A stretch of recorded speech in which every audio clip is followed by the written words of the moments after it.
Jane Eyre by Charlotte Bronte. Chapter 22.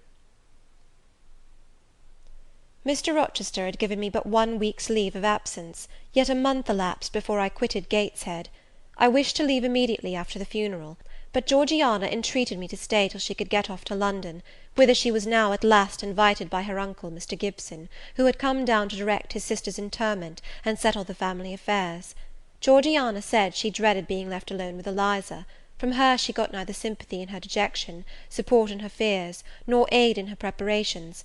So I bore with her feeble-minded wailings and selfish lamentations as well as I could, and did my best in sewing for her and packing her dresses. It is true that while I worked, she would idle; and I thought to myself, if you and I were destined to live always together, cousin, we would commence matters on a different footing. I should not settle tamely down into being the forbearing party; I should assign you your share of labour, and compel you to accomplish it, or else it should be left undone. I should insist also on your keeping some of those drawling, half insincere complaints hushed in your own breast. It is only because our connection happens to be very transitory, and comes at a peculiarly mournful season, that I consent thus to render it so patient and compliant on my part. At last I saw Georgiana off; but now it was Eliza's turn to request me to stay another week. Her plans required all her time and attention, she said. She was about to depart for some unknown bourne, and all day long she stayed in her own room, her door bolted within, filling trunks, emptying drawers, burning papers, and holding no communication with any one. She wished me to look after the house, to see callers, and answer notes of condolence. One morning she told me I was at liberty. "And," she added, "I'm obliged to you for your valuable services in discreet conduct. There is some difference between living with such a one as you, and with Georgiana. You perform your own part in life, and burden no one. To-morrow," she continued, "I set out for the Continent. I shall take up my abode in a religious house near Lille, a nunnery you would call it. There I shall be quiet and unmolested. I shall devote myself for a time to the examination of the Roman Catholic dogmas, and to a careful study of the workings of their system. If I find it to be, as I half suspect it is, the one best calculated to ensure the doing of all things decently and in order, I shall embrace the tenets of Rome, and probably take the veil." I neither expressed surprise at this resolution, nor attempted to dissuade her from it. The vocation will fit you to a hair, I thought. Much good may it do you. When we parted, she said, "Good-bye, cousin Jane Eyre. I wish you well. You have some sense." I then returned, "You are not without sense, cousin Eliza; but what you have, I suppose, in another year will be walled up alive in a French convent. However, it is not my business, and so it suits you, I don't much care." "You are in the right," said she; and with these words we each went our separate way. As I shall not have occasion to refer either to her or her sister again, I may as well mention here, that Georgiana made an advantageous match with a wealthy worn-out man of fashion, and that Eliza actually took the veil, and is at this day superior of the convent where she passed the period of her novitiate, and which she endowed with her fortune. How people feel when they are returning home from an absence, long or short, I did not know. I had never experienced the sensation. I had known what it was to come back to Gateshead when a child after a long walk, to be scolded for looking cold or gloomy; and later what it was to come back from church to Lowood, to long for a plenteous meal and a good fire, and to be unable to get either. Neither of these returnings was very pleasant or desirable. No magnet drew me to a given point, increasing in its strength of attraction the nearer I came. The return to Thornfield was yet to be tried. My journey seemed tedious, very tedious. 50 miles one day, a night spent at an inn; 50 miles the next day. During the first 12 hours I thought of Mrs. Reed in her last moments. I saw her disfigured and discoloured face, and heard her strangely altered voice. I mused on the funeral day, the coffin, the hearse, the black train of tenants and servants. Few was the number of relatives, the gaping vault, the silent church, the solemn service. Then I thought of Eliza and Georgiana. I beheld one the cynosure of a ball-room, the other the inmate of a convent cell, and I dwelt on and analysed their separate peculiarities of person and character. The evening arrival at the great town scattered these thoughts. Night gave them quite another turn. Laid down on my traveller's bed, I left reminiscence for anticipation. I was going back to Thornfield, but how long was I to stay there? Not long, of that I was sure. I had heard from Mrs. Fairfax in the interim of my absence. The party at the Hall was dispersed. Mr. Rochester had left for London 3 weeks ago, but he was then expected to return in a fortnight. Mrs. Fairfax surmised that he was gone to make arrangements for his wedding, as he had talked of purchasing a new carriage. She said the idea of his marrying Miss Ingram still seemed strange to her, but from what everybody said, and from what she herself had seen, she could no longer doubt that the event would shortly take place. "You would be strangely incredulous if you did doubt it," was my mental comment. "I don't doubt it." The question followed, where was I to go? I dreamt of Miss Ingram all the night. In a vivid morning dream I saw her closing the gates of Thornfield against me, and pointing me out another road, and Mr. Rochester looked on with his arms folded, smiling sardonically, as it seemed, at both her and me. I had not notified to Mrs. Fairfax the exact day of my return, for I did not wish either car or carriage to meet me at Millcote. I proposed to walk the distance quietly by myself, and very quietly, after leaving my box in the ostler's care, did I slip away from the George Inn, about 6 o'clock of a June evening, and take the old road to Thornfield, a road which lay chiefly through fields, and was now little frequented. It was not a bright or a splendid summer evening, though fair and soft. The haymakers were at work all along the road, and the sky, though far from cloudless, was such as promised well for the future. Its blue, where blue was visible, was mild and settled, and its cloud strata high and thin. The west, too, was warm; no watery gleam chilled it. It seemed as if there was a fire lit, an altar burning behind its screen of marbled vapour, and out of apertures shone a golden redness. I felt glad as the road shortened before me, so glad that I stopped once to ask myself what that joy meant, and to remind reason that it was not to my home I was going, or to a permanent resting place, or to a place where fond friends looked out for me and waited my arrival. "Mrs. Fairfax will smile you a calm welcome, to be sure," said I, "and little Adele will clap her hands and jump to see you; but you know very well you are thinking of another than they, and that he is not thinking of you." But what is so headstrong as youth? What so blind as inexperience? These affirmed that it was pleasure enough to have the privilege of again looking on Mr. Rochester, whether he looked on me or not; and they added, "Hasten, hasten, be with him while you may; but a few more days or weeks at most, and you are parted from him for ever." And then I strangled a new-born agony, a deformed thing which I could not persuade myself to own and rear, and ran on. They are making hay too in Thornfield meadows, or rather the labourers are just quitting their work, and returning home with their rakes on their shoulders, now, at the hour I arrive. I have but a field or two to traverse, and then I shall cross the road and reach the gates. How full the hedges are of roses! But I have no time to gather any; I want to be at the house. I passed a tall briar, shooting leafy and flowery branches across the path.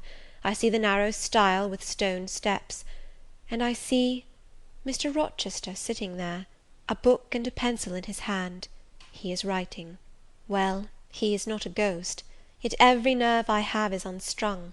For a moment I am beyond my own mastery. What does it mean? I did not think I should tremble in this way when I saw him, or lose my voice, or the power of motion in his presence. I will go back as soon as I can stir. I need not make an absolute fool of myself. I know another way to the house. It does not signify if I knew 20 ways, for he has seen me. "Hullo!" he cries, and he puts up his book and his pencil. "There you are! Come on, if you please." I suppose I do come on, though in what fashion I know not, being scarcely cognizant of my movements, and solicitous only to appear calm, and above all to control the working muscles of my face, which I feel rebel insolently against my will, and struggle to express what I had resolved to conceal. But I have a veil, it is down, I may make shift yet to behave with decent composure. "And is this Jane Eyre? Are you coming from Millcote, and on foot? Yes, just one of your tricks, not to send for a carriage, and come clattering over street and road like a common mortal, but to steal into the vicinage of your home along with twilight, just as if you were a dream or a shade. What the deuce have you done with yourself this last month?"